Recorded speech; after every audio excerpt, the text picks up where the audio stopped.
Bonjour à tous, à l'affiche de ce journal, les nouvelles Mazda 6 Berliner Break, le tarif de la McLaren 12C Speeder et le retour du Hummer H1, sans oublier l'incontournable interview d'avant Grand Prix avec Jean-Louis Moncey.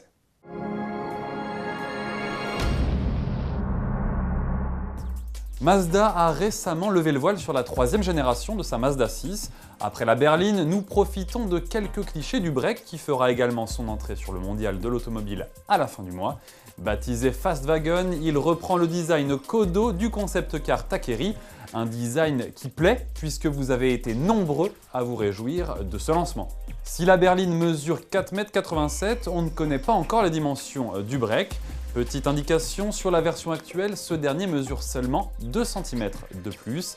Mazda précise que le Duo sera doté du système de coupure automatique du moteur et de la récupération d'énergie au freinage. Reste à confirmer les puissances exactes des motorisations 2 litres essence et 2 litres de diesel, verdict à la fin du mois.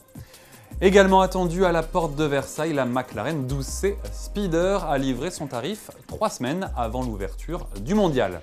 Il faudra signer un chèque de 232 800 € pour profiter cheveux au vent de la puissance du V8 biturbo de 625 chevaux.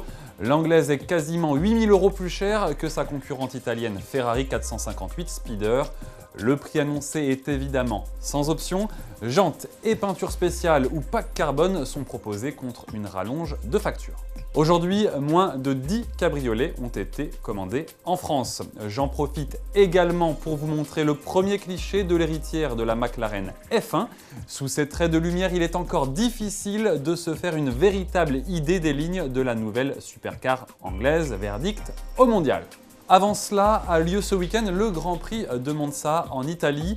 Interrogé par Géraldine, notre spécialiste Jean-Louis Moncey nous parle de ce tracé, le plus rapide de la saison. On est sur un circuit extrêmement délicat, le plus rapide de toute la saison, non seulement en moyenne horaire, mais aussi en vitesse maxi, avec des freinages extrêmement difficiles.